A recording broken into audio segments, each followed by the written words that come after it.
I am 29 years old. At that time I was 22 and financially unstable, unable to rent an apartment on my own. What happened was too sudden, and I had no time to prepare for it mentally or financially.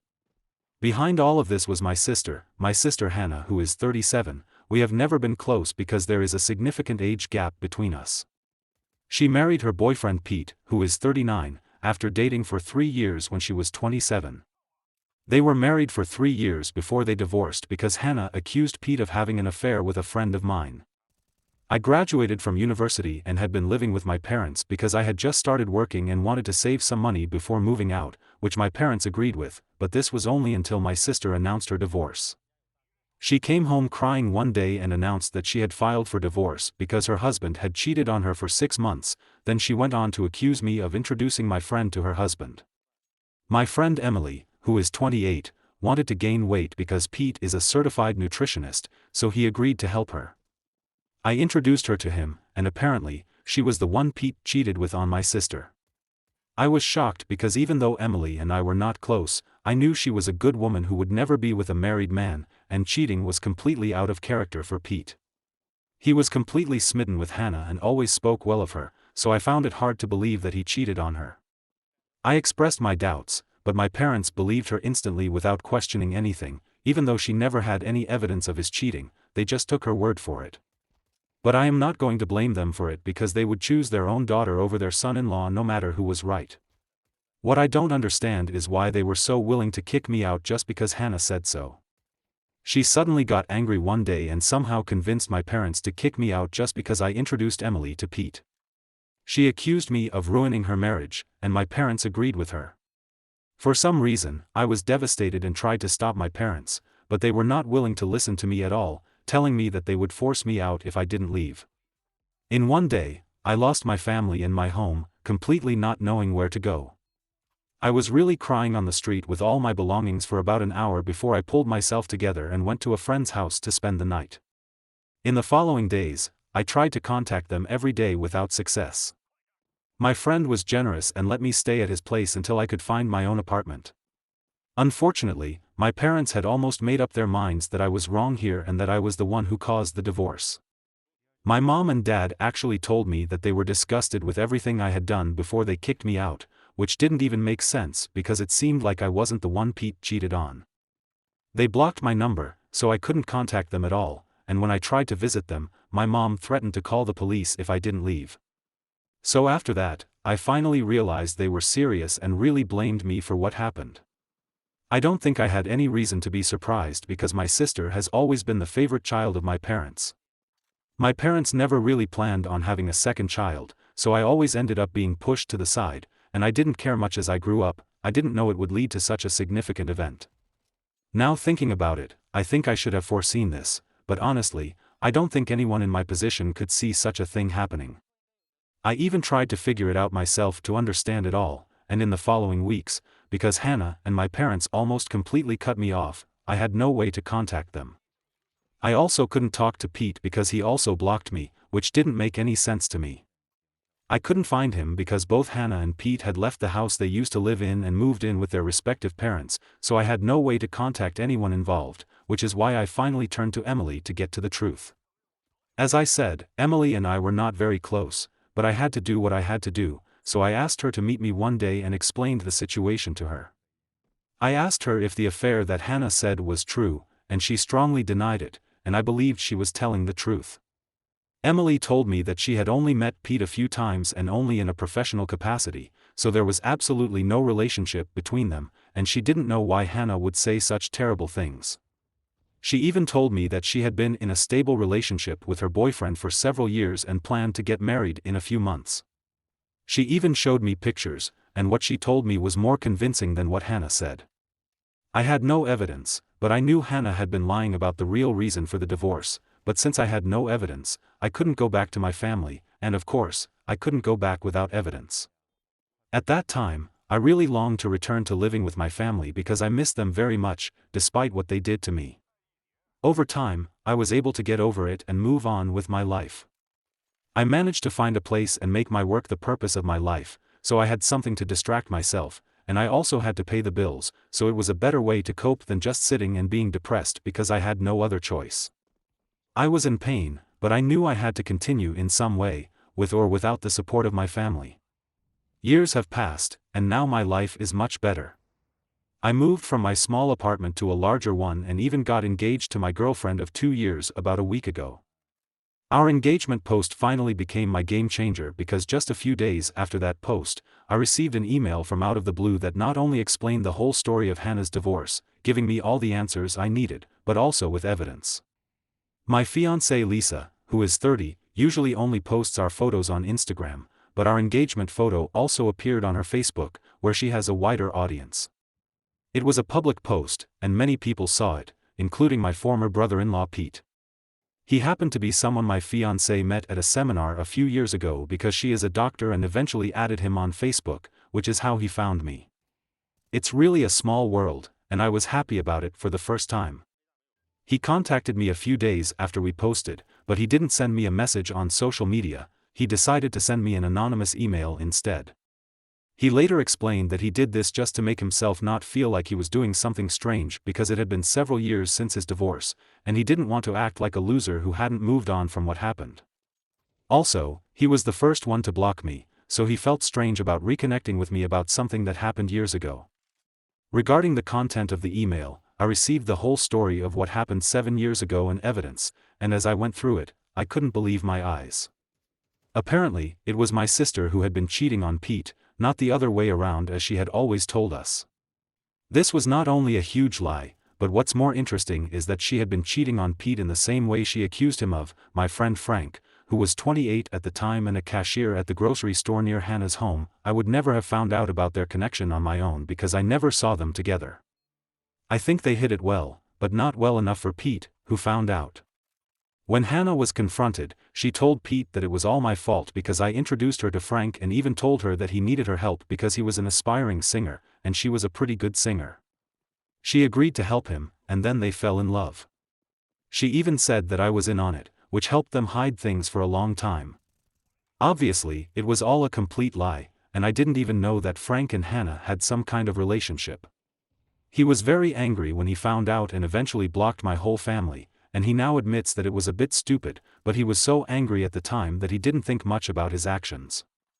Of course, he told me all of this in person because the email itself should be as impersonal as possible, and he didn't want it to be traced back to him. But I found the evidence to be a bunch of email screenshots he attached, between my sister and Frank, discussing how easy it was to fool Pete, full of love and plans for the next meeting place. She couldn't deny any of it because she even signed the emails with her middle name, which few people knew. I had her dead to rights, and I figured out it must have been Pete who sent me the email, and after browsing Lisa's Facebook friends, my intuition told me that it must have something to do with social media. When I finally found Pete on her list, I contacted him. We decided to meet a few days ago, and he told me that he learned about what Hannah told her family from Emily, whom she met years ago.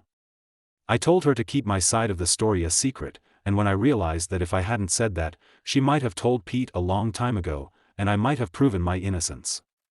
Anyway, they met by chance years ago, and she eventually asked him about the divorce, so they started talking, and in the end, he also learned about what Hannah told us. He admitted that he wanted to talk to me and tell me the truth but didn't because he felt strange. I swear, if Pete wasn't so easily embarrassed, my life would be much easier. But I forgave him anyway because I needed his help to completely destroy my sister, and I knew he would agree. Hannah must have lied to my parents so that she would have financial support during the divorce and even threw me under the bus because she knew that as long as she talked to Emily once, I would know the truth. I can't understand, especially from someone related to me by blood, to be so selfish. I'm sure she never bothered to correct the record because my parents just accepted the lies she had been feeding them during her divorce. She knew that if the truth about her being the cheater was revealed to our parents, she would be in big trouble, and she just couldn't take the risk. Well, now it's finally out, and I'm going to use it to destroy her life, just as she destroyed mine years ago. I don't know if my family still lives in the same house because I haven't visited them in 7 years, but he was lucky, and they didn't move. I confirmed with an old neighbor before showing up, and I was happy to learn that Hannah still lived with them. It didn't surprise me because Hannah has always been a couch potato who hates to do any work, so if she had the choice to live with her elderly parents and let them do all the housework for her, she would definitely do so. 2 days ago, Pete and I suddenly showed up at their house, and my mom opened the door, and we hardly gave her any time to register what was happening before we walked in. My dad and Hannah were also in the living room, and we were once again a happy family, but soon their expressions turned sour because as soon as we came in, my dad immediately threatened us, saying he would call the police if we didn't leave his house. I immediately countered by saying he could do as he pleased, but only after he read the documents we were about to present. My parents looked very confused, but Hannah looked like she was going to vomit and made an excuse to go to her room. I thought she wanted to run away, but it didn't matter anyway. Pete continued to present the divorce documents and screenshots of Hannah's emails with Frank, and I explained the real story. Pete also told my parents that Hannah had to give up our family heirloom, my grandmother's diamond ring, because she couldn't afford to pay him in the settlement because she was a high school teacher, so she had to sell the ring. My parents were already horrified by what we told them, and this was just the icing on the cake. We watched the drama unfold as my dad demanded Hannah explain everything that happened, and as she still tried to lie and cover up the truth, despite all the evidence being against her, my dad immediately kicked her out. He packed her things, handed her the bag, and told all of us to leave their house. I didn't need to be told twice and left with Pete, and my sister pleaded and pleaded with my parents to let her come back, just like I did years ago. It was the best karma, and I was very happy about it. It's been a few days since then, and my sister showed up at my place a few hours ago, asking me to immediately fix my relationship with my parents. I don't even know how she found me, but I told her that I no longer recognized her. She once ruined my life, so I returned the favor, and now we are even, I swear. I guess she really has no self-esteem because when I said that, she started crying and accusing me of being a monster. I didn't care much about her drama, closed the door, and she continued to cry non-stop. I just put on my headphones and listened to music, and my fiancée Lisa was working in her study so that neither of us would be disturbed. After a while, Hannah finally left us, but she left a message on the door with a marker, reminding me that I am just a vengeful monster. I don't feel that there is anything wrong with what I am doing now, and to be honest, I don't regret it at all. But Hannah seems to be very convinced that I am the villain here. I just did to her what she did to me a few years ago, only I told the truth, and she did nothing but lie and throw me aside. So, what do you think about me ruining my sister's life, and she accused me of causing her divorce 7 years later?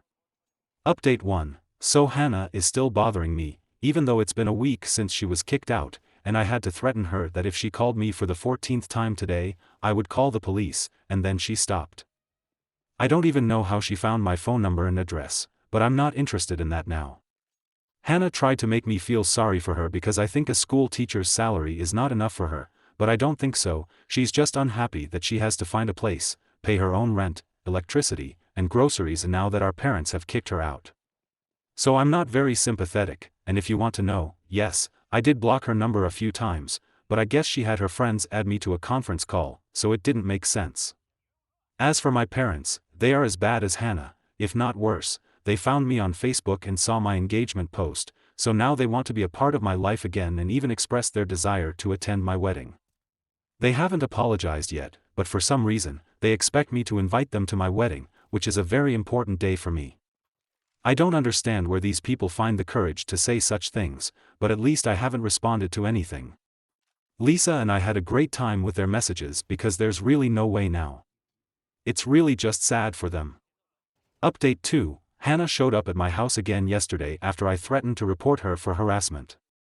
I was about to leave for work, but she stopped me, threw herself onto the hood of my car, and refused to move until I talked to her. It was very annoying, and I eventually really called the police. They took her away, and she screamed and cried, trying her best to make me look like the bad guy here, but unfortunately, no one bought her sad girl act.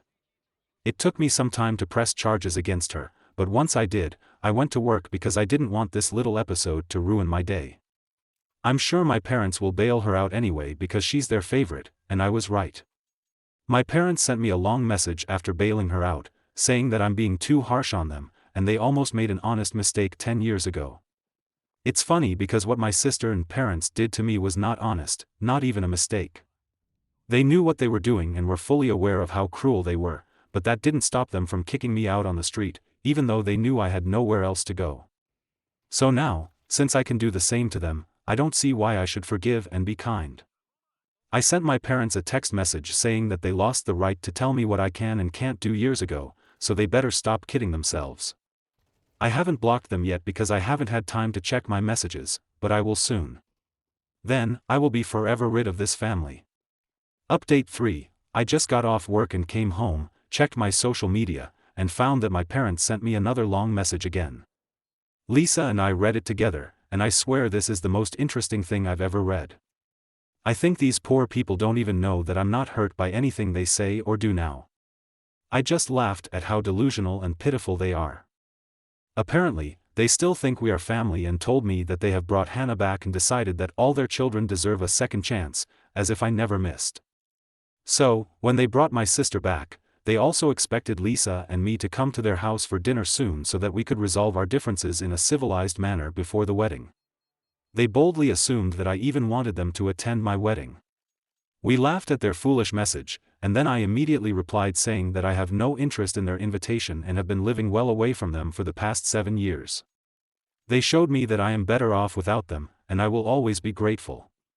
I no longer need them, nor do I want their so-called forgiveness, so they can continue to have fun with my sister as they have been so far.